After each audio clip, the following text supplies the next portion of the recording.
نحمده ونصلي على رسوله الكريم اما بعد فاعوذ بالله من الشيطان الرجيم بسم الله الرحمن الرحيم قال الله تعالى فاسألوا اهل الذكر ان كنتم لا تعلمون صدق اللہ العظیم۔ محترم سامعین، آج ہم اس پر بات کریں گے کہ آیا لپسٹک لگا کر یا اسی طرح نیل پالش لگا کر وضو ہو جاتا ہے یا نہیں۔ اللہ پاک فرما رہے ہیں کہ جو بات میں معلوم نہیں ہے اس کو پوچھ لو، علم والوں سے پوچھ لو۔ اگر انسان ایسے ہی عمل کرتا رہے گا تو پھر یہ ہوگا کہ ایک وقت آئے گا کہ بغیر پوچھے جب عمل کرے گا تو اس عمل کا کوئی فائدہ نہیں ہے۔ انسان پوری زندگی عمل کرتا رہے اور اس پر جو ہے نا وہ غلط عمل کرتا رہے تو اس کا کوئی فائدہ نہیں ہے۔ بعض اوقات تو بجائے فائدے کے نقصان بھی ہو جاتا ہے۔ تو لپسٹک کا لگانا اور اسی طرح نیل پالش کا لگانا جب یہ لگے ہوئے ہوں گے، اس حالت میں جب انسان وضو کرے گا تو وضو نہیں ہوگا۔ اس کی وجہ یہ ہے کہ جب انسان کی کھال جو ظاہری نظر آ رہی ہے، اس کا تر ہونا، اس کا بھگونا بڑا ضروری ہے۔ تو اسی طرح ناخن جو ہے یہ انہی اعضاء کے اندر آتے ہیں، جیسے ہاتھوں کا دھونا کوہنیوں تک، یہ دوسرا فرض ہے۔ تو یہ دھونا جو ہے نا یہ فرض ہے وضو کے اندر۔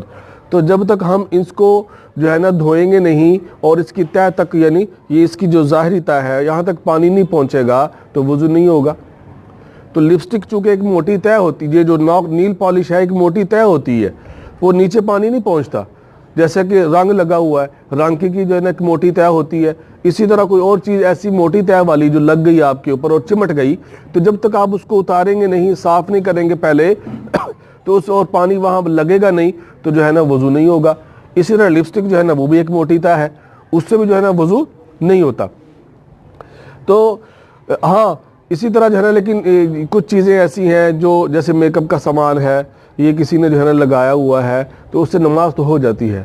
تو لیکن اگر اس کے اندر کچھ حرام اجزاء شامل ہیں، جیسے کہ بعض اوقات سننے کے اندر آتا ہے کہ یہ حرام چیزیں اس کے اندر شامل کی گئی ہیں، تو اگر حرام چیزوں کا دخول ہے اس کے اندر یا وہ داخل کی گئی ہیں تو وہ پھر جو ہے نا وہ جو ہے نا اس سے جو ہے نا وہ جائز نہیں ہے لگانا نماز کی حالت کے اندر حرام چیزوں کا استعمال۔ جیسے کہ جو کچھ خوشبوئیں ایسی ہیں کہ اس کے اندر حرام چیزیں اگر استعمال کی گئی ہیں تو ان کا بھی جو ہے نا وہ استعمال جائز نہیں ہے۔ اسی طرح جو ہے نا انسان کے جو بال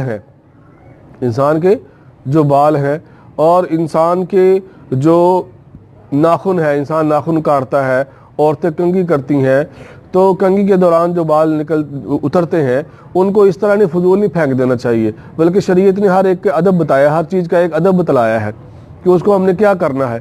بعض لوگ تو بیچ دیتے ہیں تو یہ بیچنا بھی جائز نہیں ہے، اور بعض لوگ ویسے ہی پھینک دیتے ہیں تو یہ بھی جو ہے نا جائز نہیں ہے۔ تو اس کا جو اصل طریقہ ہے وہ یہی ہے کہ بھائی ان کو جو ہے نا وہ اکٹھا کیا جائے اور کسی جگہ جو ہے نا وہ دفن کر دیا جائے، یہ سب سے بہتر طریقہ ہے۔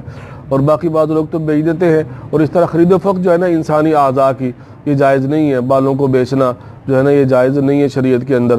اللہ پاک نے انسان کو اشرف المخلوقات بنایا ہے، سب سے بہترین مخلوق بنایا ہے، تو ان کی جو ہے نا اعضاء کو بیچنا اور جو ہے نا یہ اللہ پاک جو ہے نا اس کو پسند نہیں فرما رہے، اور شریعت اس کو پسند نہیں کرتی۔ تو اس لیے جو ہے تو میں عرض یہ کر رہا تھا کہ اگر ناخن پر نیل پالش لگی ہوئی ہے یا لپسٹک لگائی ہے انسان جو ہے نا وہ بہنوں نے، تو اس پر جو ہے نا یہ وضو اس میں نہیں ہوتا، اس کو اتاریں گے تو پھر وضو ہوگا۔ اللہ ہم سب کو عمل کرنے کی توفیق عطا فرمائے۔